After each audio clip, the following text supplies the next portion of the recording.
خاندان، لمبی تفصیل ہے۔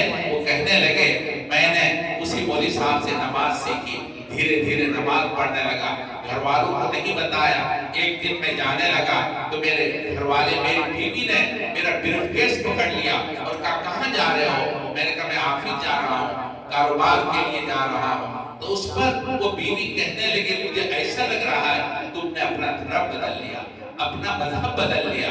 اگر تم پہلے مذہب میں پلٹ کر نہیں آئے ہم سب آگ لگا کر مر جائیں گے اور اپنے آپ پر آگ لگا لیں گے۔ آج ہی آپ کو اپنے مذہب بدل لینا ہے۔ صلاح الدین صاحب کہتے میں نے بیوی سے کہہ دیا تم مرو یا زندہ رہو مجھے اس کی پرواہ نہیں ہے، مجھ پر کسی نے جبر نہیں کیا، زبردستی نہیں کی ہے، میں اپنے آپ مسلمان ہوا ہوں، دل کے پسند سے مسلمان ہوا ہوں، تم مرو یا زندہ رہو مجھے اس کی پرواہ نہیں ہے۔ مگر کہہ تو دیا، کہتے میں سوچنے لگا اگر میری بیوی نے آگ لگا لیا، سارے بچے مر گئے، میرا کیا ہوگا؟ مجھے بھی تو جیل میں ڈال دیں گے، میری بھی زندگی ختم ہو جائے گی۔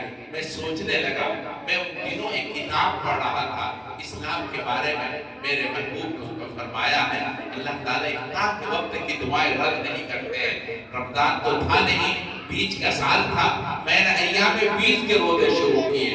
ایام بیچ 13ویں 14ویں 15ویں تاریخ جو چاند کی ہے اس کو ایام بیچ کہتے ہیں۔ ایام بیچ کے روزے رکھنے شروع کر دیے۔ پہلا دن روزہ رکھا، صلاح الدین صاحب کی زبان میں یہ ہے اگر اللہ سے بہت ساری چیزیں مانگو تو اللہ کچھ دیتے ہیں کچھ نہیں دیتے۔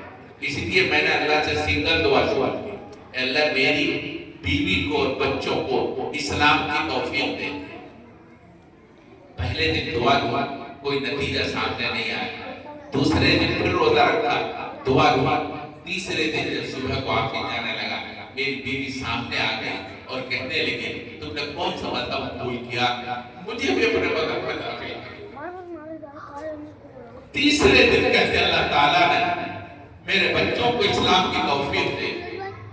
صلاح الدین صاحب کہتے ہیں دوستو مذہب اسلام کا پورے طور پر آ کے دیکھو، یہ پریکٹیکل مذہب ہے، جیسا اللہ کے رسول نے فرمایا ایسے ہی اسلام ہے۔ میں عرض کر رہا تھا قرآن کریم اللہ کا نور ہے۔ آپ اپنے دل کو منور کرنا چاہتے ہیں قرآن کریم سے جڑیے، قرآن کریم کو محبت کی زبان سے پڑھیے اور یہ سوچ کر پڑھیے جیسے اندھیروں میں روشنی جلتی ہے، اندھیرا ختم ہوتا ہے، ہمارا دل اندھیروں میں ڈوبا ہوا ہے، گناہوں کی ظلمت کی وجہ سے پورا دل اندھیروں میں ڈوبا ہوا ہے۔ آپ قریب ہوئیں گے قرآن کریم کو اور یہ سوچ کر پڑھیے اللہ کا نور ہے، انشاءاللہ آپ کا دل منور ہوگا، گناہوں کی تاریکی دور ہوگی اور دل روشن ہو جائے گا۔ اب اللہ کے کلام کو اس نیت سے پڑھیے، اللہ کا کلام ہے اور اللہ کا کلام نور ہے، یہ روشن کرے گا، دل منور ہو جائے گا۔ اب اللہ کے کلام کو اس نیت سے پڑھیے، انشاءاللہ قرآن کریم کو اس نیت سے پڑھنے کے بعد آپ اپنے اندر فرق محسوس کریں گے۔